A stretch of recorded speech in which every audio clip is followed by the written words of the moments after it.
Hello and welcome back to the Demis Hellen channel. We're back with another Vanguard 2 video, and this time we're going to have a look a little bit more in depth at the oscillators and what some of the controls do and how we can use the envelopes, because they're a little bit more powerful than what they appear to the eye. So I've got a little loop set up on the MIDI, and I'm going to turn on all three oscillators for now and leave them on sawtooth, and I'm just going to show you how we apply detuning and how we can avoid phase problems, because there's no phase control on here, but there is ways around it, just like in the analog days. It sounds a little bit weird at the moment, and I'm going to manually detune these, and I'm going to probably do like a plus and minus 9.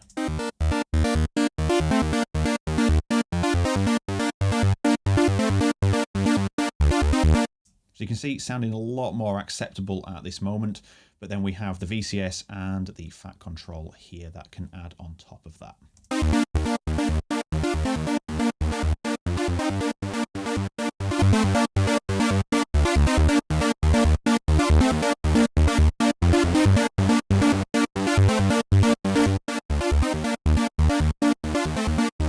Okay, so what's happening here is we've got the VCS, which is adding extra voices on top, which is then directly connected to the fat control, which then determines how much detune and width at the same time that applies. And age is, see it as like an analog drift. It simulates that sort of instability in the frequency.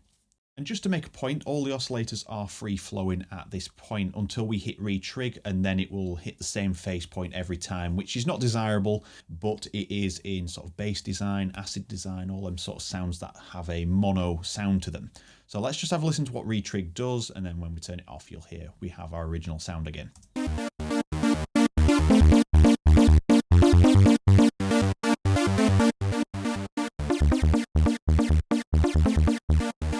So it is applicable to those sort of mono sounds, but with this we want sort of like a trancey pluck and just make it sound nice and free and natural.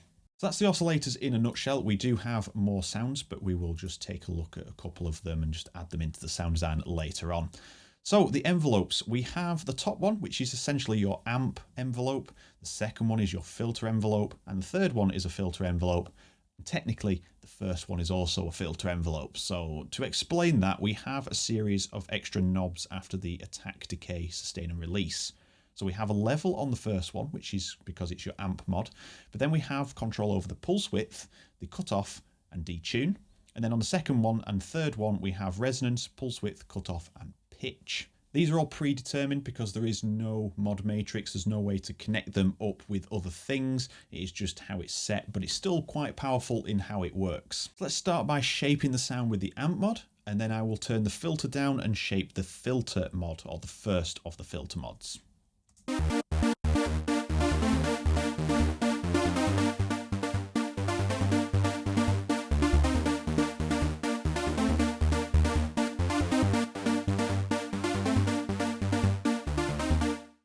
Perfect. Now if we go to the filter, we'll turn on low dB 12, turn the cutoff down to 0.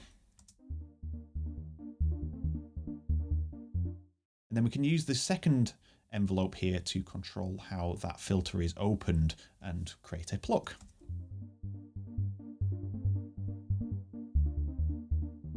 And doing that, we use the cutoff here.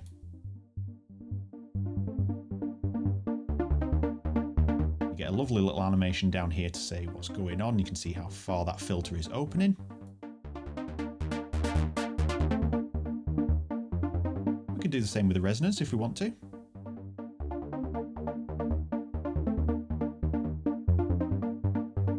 So what we're doing is feeding in an envelope amount how much we want that filter or that particular parameter to open and how quickly we want it to close. So we're just controlling the time. And as with any other synth, we can just turn up the level of the filter, and that will be the starting point for the envelope to determine where it's going to be.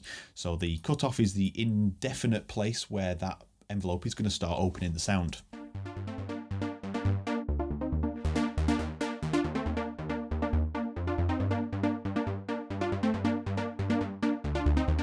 I think that sounds a lot better, having the filter slightly open, so it's already got some texture there and the filter's not fully masking that sound. And obviously you can see pulse width and pitch is also on there on this one, so let's just have a look at what pulse width does.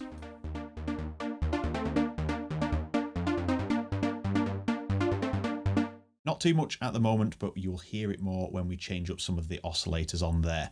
So we'll leave that for now, but the third envelope, let's make that a pitch envelope. So I'm going to make it really fast, turn the sustain down, release, just leave it up a bit to avoid any clicking.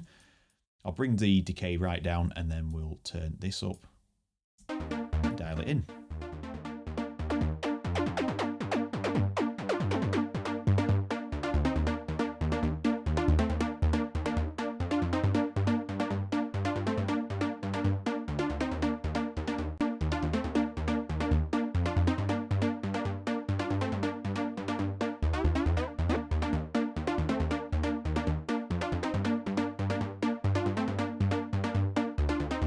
And from that, we can hear that the sound has now got a little bit more click and front end, and it just makes it more present in the sound design. So that is a use for the third oscillator.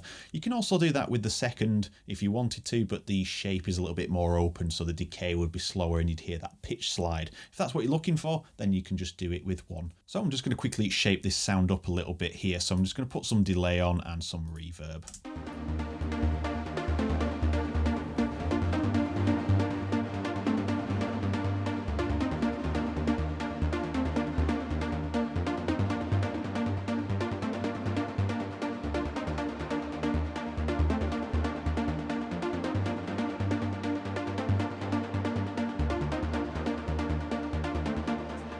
Okay, that's sounding much nicer and just gives us an idea of how this is going to sound.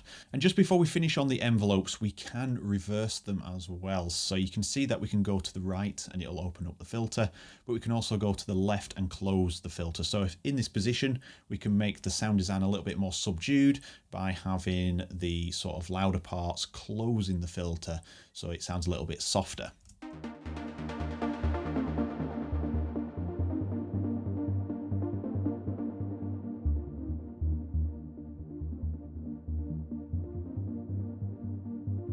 That sounds quite nice, and then you can use this second or the third envelope, should we say, to open it up a little bit more.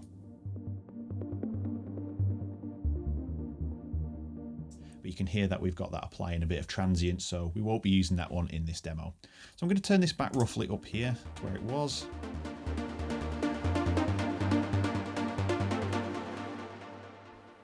And let's have a look at the amplifier. So in the previous video, if you watched that, if you didn't, it's on screen right now. The amplifier can play a vital role in making things sound a little bit more bitey and just give it a little bit more raw power.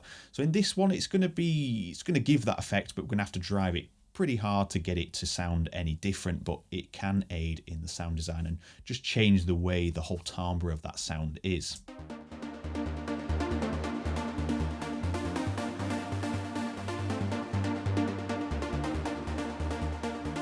Sounds quite nice, just having a little bit more brightness in there.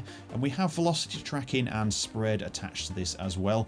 So the spread works in the way that each note forces it to move left and right depending on how wide you set it. So with this one, it's a little bit slower, so it'll be a little bit janky back and forth, but with something like an arpeggio, it'll work really nicely.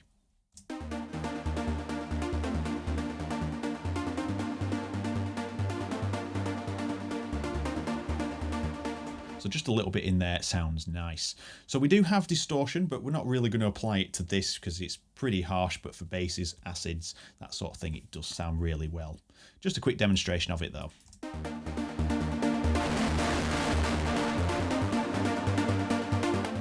you can add a little bit more warmth just by turning it on at 0 on the drive, and it'll just give it a bit more body.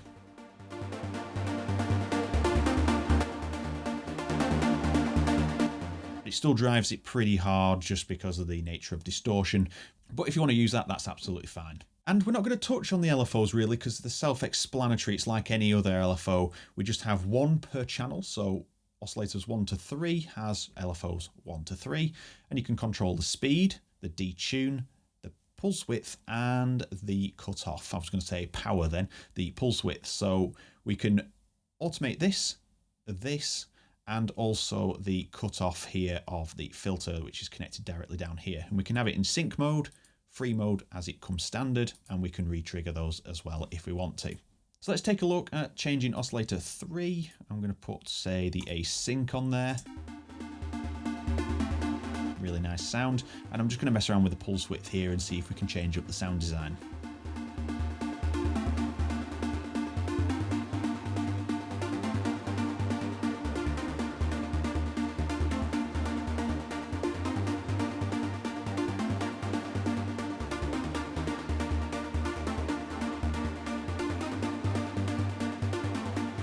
change oscillator number 2. So let's use a pulse PWM.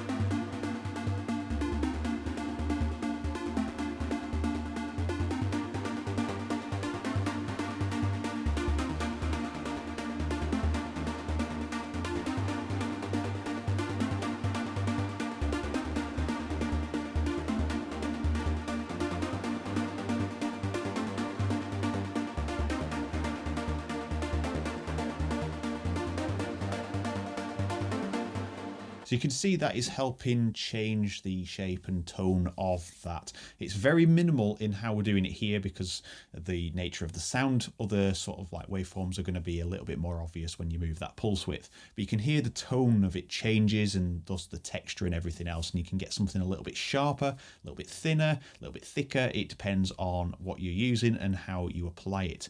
So you can see I turned on the envelope pulse width moving there. So the actual shape of that envelope was modulating this, and you could see that by the graphic. And the same with this one.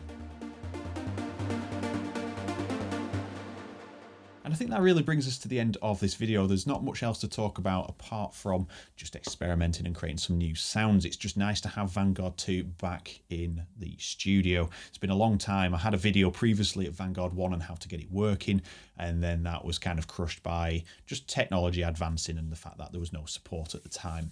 So we're not going to look at the transgate or the arpeggiator or any of the other little bits there because they're kind of self-explanatory. Transgate does a transgate thing and the arpeggiator is an arpeggiator, but we can look at that in future videos when we're doing some sort of sound design that requires it. And hopefully that gives you a nice little insight into what Vanguard 2 can do in a little bit more depth than the previous video. It just sounds really nice, and we're going to start looking at some old projects where I used this quite heavily back in the early days. So we're talking 2007, maybe even 2005, to be honest. Some of the tracks I was building sounds in this for. So I'm really looking forward to showing you how I used to sound and just generally what I used to do.